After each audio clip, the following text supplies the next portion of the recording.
In the first reading of today, which is taken from the book of Amos, we read the story of Amos. Amos was a herder of sheep. Amos was a shepherd. And even as Amos was herding his sheep, he received a message from God, and that message said that Amos was to be a prophet.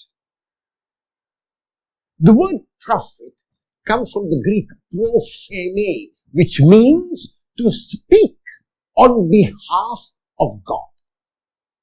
The prophet does not necessarily foretell the future, but the prophet does speak on behalf of God. And so, Amos is accosted by Azariah the priest, and he is told that he is only a herder of sheep, that he is a shepherd.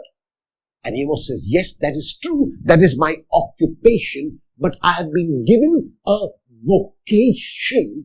Even in my occupation, even in my profession, I have been given a vocation, and that is to speak on behalf of God. In the gospel text of today, which is taken from Mark chapter 6, verses 7 to 13, we will read about other prophets whom Jesus sends. Jesus has chosen disciples, and unlike every other rabbi of his time, the disciples would not merely sit at the feet of Jesus all their lives and only learn from him. They would sit at his feet, learn from him, and then be sent out themselves as Jesus also went out. And that is why in the gospel text of today, which is known as Mark's mission discourse, the disciples are sent out as apostles and as prophets, just as Amos was sent by God. Even as Jesus sends the disciples out, he provides them with a strategy. And that strategy that Jesus provides them is summarized in one word, and that word is detachment. Detachment means I am attached to nothing. Detachment means that I can let go of all my comforts, of all my luxuries. I can let go of anything. Detachment means that while I might possess things, I will not let things possess me. Detachment means that while I might own things, I will not let things own me. And that is why when Jesus sends the apostles out as prophets into the world, he says to them, take no bag, no bread, no staff, no money. The detachment is also from the point of view of being free and unencumbered in order to show in action that one is a true prophet. If I am attached to things, if I cannot let go of things, then what message would I be able to give to someone who wants to encounter God?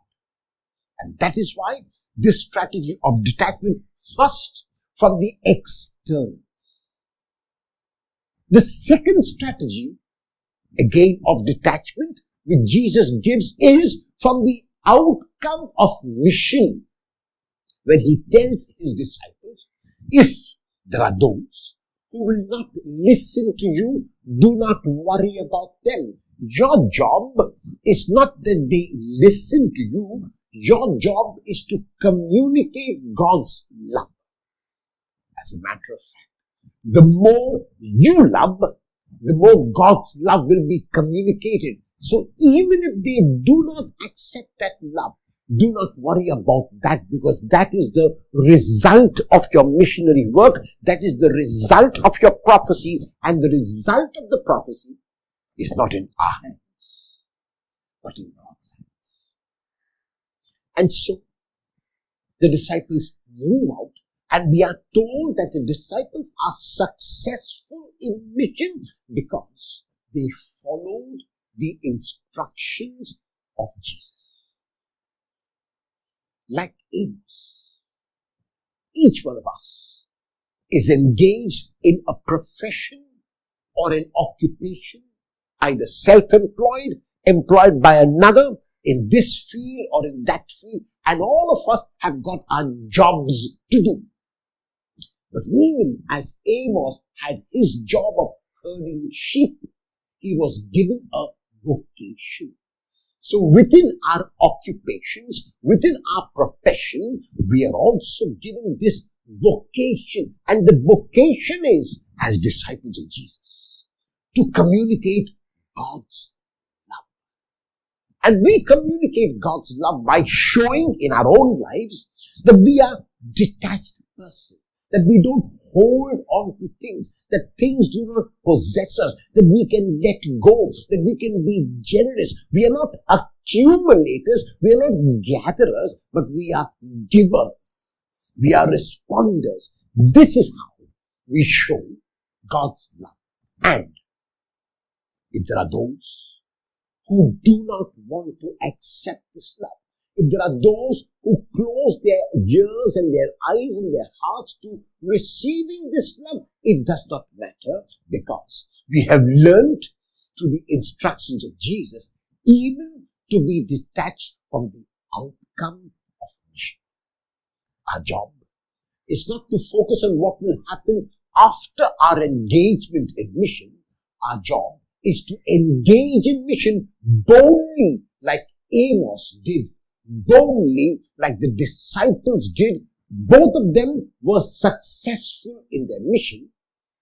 We will also be. Will you, as a person occupied in your own field of work, realize that you are called to be a prophet like Amos was, to speak on behalf of God? Will you, as a disciple of Jesus, realize that you are being sent on a mission of communicating God's unconditional and eternal love?